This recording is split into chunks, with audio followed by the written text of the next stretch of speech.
The rising cost of living in the United States is causing a severe housing crisis.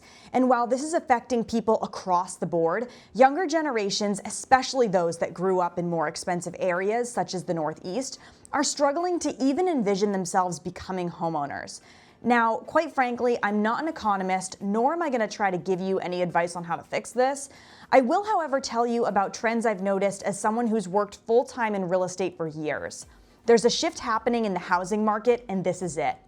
Not only are our younger generations living at home for longer and planning to rent long term, but for those who are in a position to become homeowners, people seem to be looking for smaller homes, more unique builds, and vintage is definitely making a comeback. The housing market is changing, and we're not sure it's ever going to return to the way it was. So let's talk about smaller living spaces. Smaller living spaces are, generally speaking, more affordable to purchase, have lower overhead costs, and there's less maintenance. So for obvious reasons, for people who are looking for more affordable housing, considering less square footage is a huge option. In addition to this, a lot of people don't love the housing developments with a bunch of cookie cutter cluster homes with expensive HOAs. Now, unfortunately, a lot of affordable housing projects tend to be, a general contractor plows down a bunch of land, plops in a bunch of homes that look pretty similar because that's what's cheapest to build. But in reality, a lot of people would prefer to be, especially in the younger generations, prefer to have something that's a little bit more unique and original and would prefer to have more than, 2 or 3 countertop options. That's why people are looking towards different ideas such as tiny homes to kind of create a more unique living space for themselves that's not, a cookie cutter home in a development. Not that there's anything wrong with that. They can be great options for certain people, but they're definitely not right for everyone. Now, as far as vintage making a comeback, I'm not talking about decor. While vintage decor is definitely something a lot of people are doing right now, I'm really talking about, for example, trim around your door. A lot of people, instead of painting them white and like we've done for years now, people are leaning towards having that exposed natural wood look.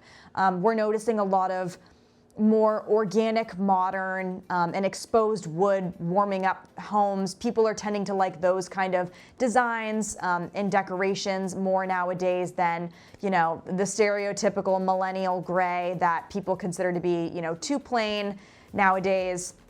It may seem simple, like just the furnishings of homes, but generally speaking, even with new builds, that's really important to consider, what people are actually interested in buying. And it's another reason why people are either essentially trying to change up what their nice, brand new, beautiful rental looks like if it's painted all gray and what people are now considering to be millennial gray.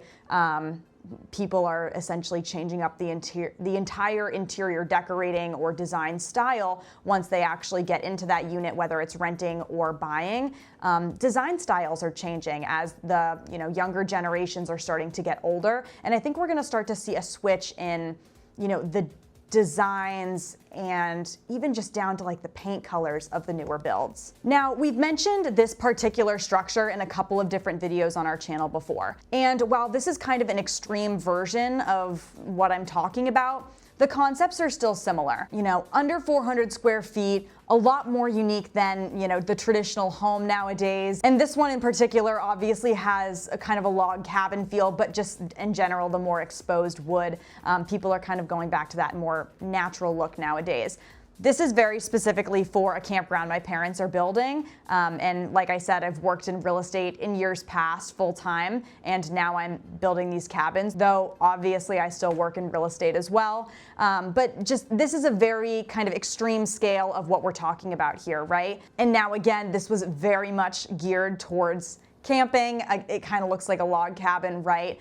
Generally speaking, though, people are looking for smaller, more unique, and more warm-feeling homes than what we've seen in years past. So as far as affordable housing goes, obviously it's a really tricky subject. And for certain people I've talked to, a really good suggestion that I've been putting out there is if you buy a piece of land and put, say, a tiny home on it. By the time you're done purchasing the land, putting the tiny home on it, plumbing, electrical, and God knows everything else that goes into new construction, if you can even call it that, or putting a tiny home or an RV on a parcel of land, you're probably going to be into it a couple $100,000. But if you live in an area where homes are generally going for $700,000, that's a pretty good deal. Younger generations aren't necessarily downsizing because they want to. They're downsizing out of necessity for more affordable housing options. I don't think when most people think about their dream home, they're envisioning something, obviously under 400 square feet is a bit drastic, but I don't think anybody's envisioning a tiny little home. But, as far as what's affordable goes, less square feet oftentimes is the best answer for you.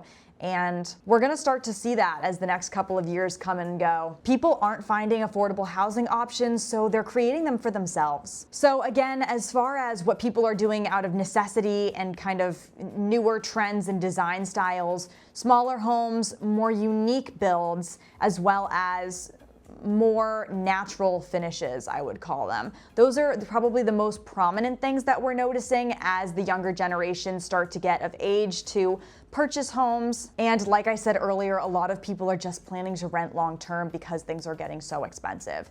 If you have any questions about this video, about real estate, about the structure, if you have any questions about the campground, feel free to reach out. All of our information is down below, and we'll see you next time.